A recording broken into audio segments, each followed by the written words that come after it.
Herkese merhaba.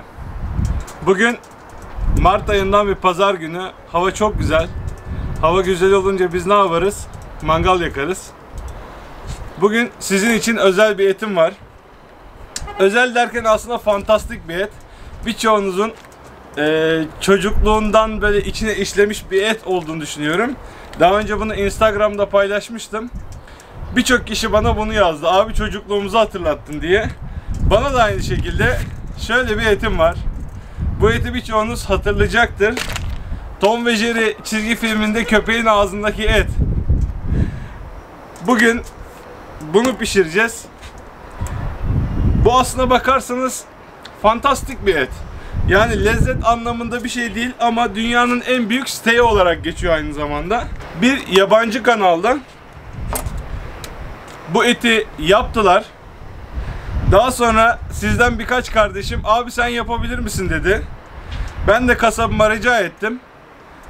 Bu etin hazırlanması biraz uğraşlı. Ön hazırlık istiyor. Ben kasabımda şu şekilde dilimlettim bunu.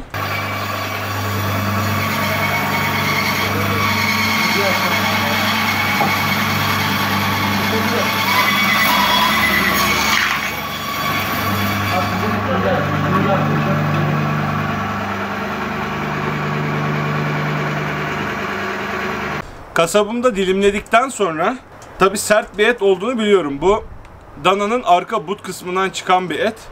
Doğal olarak sert bir et. O yüzden de ben bunu bir ay kadar bu şekilde vakumlu poşette dinlendirdim. Şu an oldukça yumuşak duruyor şöyle göreceğiniz gibi. Ama biraz sonra pişirip göreceğiz bakalım. Ben etin yumuşak olması için elimden geleni yapacağım. İsterseniz hadi başlayalım. Öncelikle mangalımızı yakarak başlıyoruz. Sizden çok fazla geliyor. Aslına bakarsanız bazı videoların başına koyuyorum ama buna rağmen devamlı abi mangalı nasıl yaktığını gösteren bir video çeker misin? Yani bununla ilgili tek bir videoluk bir şey olamaz arkadaşlar. Çünkü ben hiç uğraşmıyorum mangal yakmaya. Parafin tutuşturucuları var.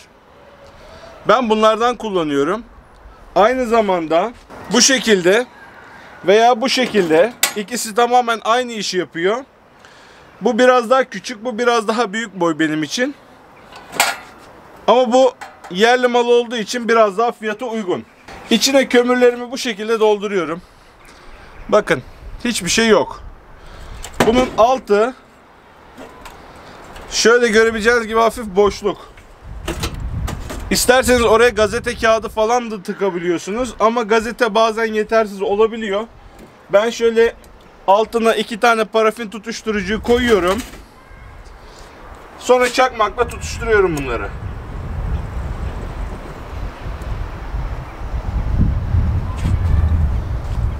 Bu kadar. Bunlar tutuştu. Bunu üzerine bırakıyorum.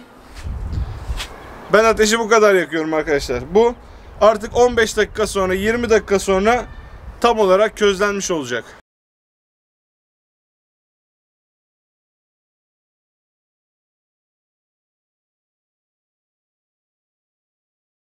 Evet dostlar, yaklaşık 15 dakika oldu olmadı. Ben sizin için bir time lapse yaptım. Hiçbir şekilde müdahale etmediğimi görün diye. Şöyle gördüğünüz gibi artık neredeyse tamamen tutuştu.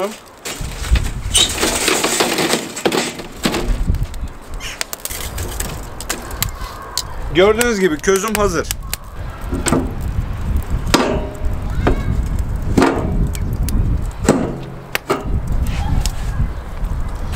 Döküm ızgaralarımı üzerine koydum. Mangalın sol tarafındaki havalandırmayı da şu bacasındaki havalandırmayı da şu an tamamen açtım. Döküm ızgaralarım ısınana kadar, kömürüm de iyice şöyle kendini bulana kadar bir 15 dakika bırakacağım. Bu arada da etimizi ayarlayalım. Kocaman bir etim var. Tahtama, en büyük tahtama bile zor sığdı. Şöyle fazladan nemini birazcık aldım ben.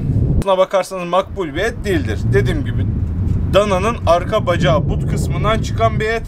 Normalde hayvanın olabilecek en sert yerlerinden olan bir et. Şimdi sert olacağını zaten siz de tahmin ediyorsunuzdur. Ben bunun için yapabileceğim ne var? Bir ay kadar dinlendirdim.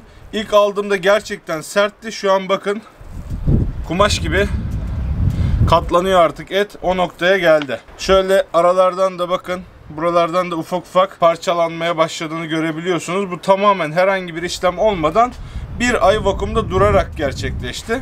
Şöyle kenarlarında fazla yağlar var. Bu yağı biraz sonra ızgarayı temizlemek için kullanacağım. Ben size biraz eti anlatayım. Burada 4 farklı bölge var. Kemiğin üstünde kalan kısım yumurta, yumurtalık diye geçer. Bu bölüm tranç diye geçer. Burası kontur noir, burası da noir'dır.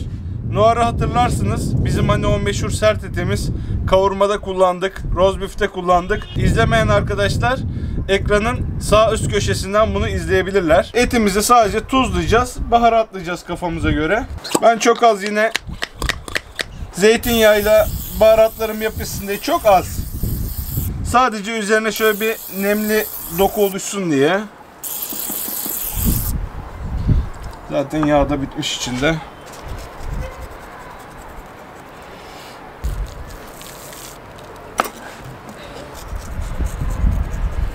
Evet, bir tarafından da şöyle karabiber.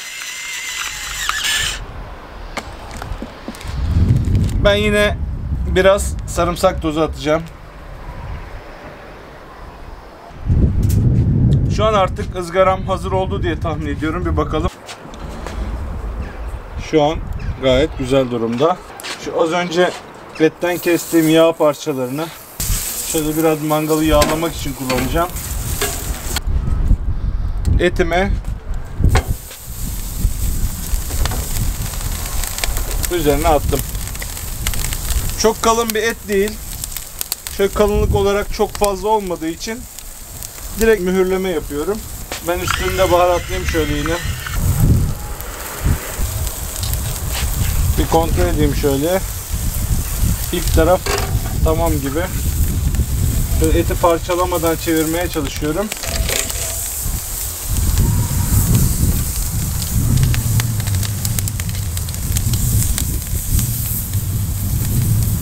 Bu taraf olmuş gibi değil mi? Etimin şöyle bir iç sıcaklığına bakayım. Ne durumda?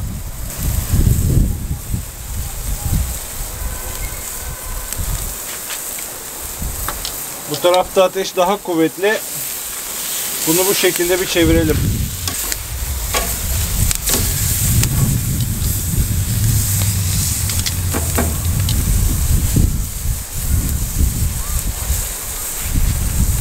Evet, şu an etimin iç sıcaklığı 39 dereceye geldi. Şimdi artık etimi buraya alıp biraz da indirekt ısıyla pişireceğim. Bir süre bu şekilde beklesin.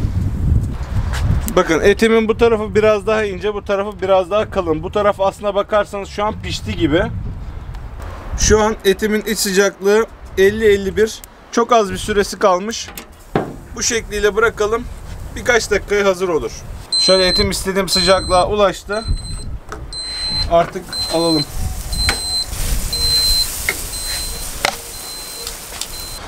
Şöyle tahtamın ters tarafını kullanıyorum. Etim artık pişti.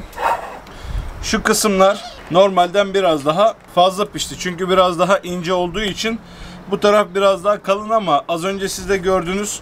Böyle çok konforlu, rahat bir kesim şekli yok. Bu kadar kusur kadı kızında da olur. Bir 3-4 dakika kadar dinlendireceğim. Ondan sonra dilimleyeceğim. Evet arkadaşlar, birkaç dakika oldu. Etim şöyle dinlendi. Şimdi bunda ilk başta da söylediğim gibi 4 çeşit kas var. Burada yumurtalık, tranç, kontur noir ve noir. Bunların en yumuşağı budur. Sonra tranç bu şekilde gider. Şimdi ben ilk başta şu kısımdan şöyle bir başlayayım. En kötüsünden başlayalım. Etimin pişme derecesi bu. Şimdi bir müsaadenizle tadına bakıyorum. Beklediğim gibi sert ama öyle hani çiğnenmeyecek, ağızda büyüyecek gibi değil. Şimdi bir parça da buradan alalım.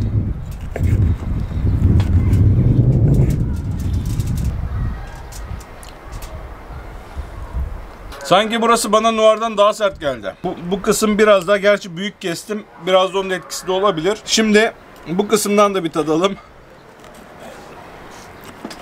Bu kısım şöyle daha sulu sulu. Sizin için tadıyorum. Sert mi? Yine sert ama yani böyle çiğnenmeyecek falan gibi bir şey değil. Daha sertlerini yemişsinizdir muhtemelen. Ama bu kısım daha sulu sulu ve gerçekten bu bölgelere göre çok daha böyle et lezzeti olan bir kısım. Yani bu kısmı şu ana kadar en çok beğendim. Bir de normalde en yumuşak olduğu söylenen şu yumurtalık kısmından bir tadalım. Zaten bakın burada etin yapısı diğerlerine göre biraz daha gevşek. Şöyle görebileceğiniz gibi. Şöyle sularına da batıralım. Şöyle sizin için tadıyorum. Yani çok az bir fark var. Öyle çok ahım şahım daha yumuşak sayılmaz yani. Ben içlerinde lezzet olarak en fazla bu kısmı beğendim. Bu tranç kısmını beğendim. Sonra bu kısım, sonra diğerleri. En yavanı da noir geldi. İlk başta da zaten hani sert bir et olduğunu biliyorduk ama mesela bu et gayet rahat. Hani çocuklar dahi yiyebilir. Ben biraz gördüğünüz gibi biraz iri iri kestim. Ya bu tür etleri şöyle ince ince dilimler şeklinde keserseniz bunları tüketmek kolay olur. Gerçekten şu kısım en lezzetli arkadaşlar. Ve ince kestiğiniz zaman çok güzel gidiyor yani. Hiçbir sıkıntı yok. Benim etimin tabi dinlenmiş olmasının büyük etkisi var burada. Bunu sakın aldanmayın. Bunun olayı zaten hani lezzetten ziyade başta da söylediğim gibi fantastik bir et. Bizi çocukluğumuza götüren bir et. Bu arada da dünyanın en büyük steağı olarak kabul ediliyor. Ben de kanalımda bu tür bir paylaşım yapmak istedim. Bugüne kadar da Türkiye'de yapıldığını da düşünmüyorum. En azından ben bilmiyorum. Bunu isteyen kardeşlerim kendilerini biliyorlar. Bu video onlara gelsin. Bu arada bu etin bir dilimi daha var bende. O dilimini de sous vide denemek istiyorum. Bakalım, ilk baş bunu tattım ızgarada.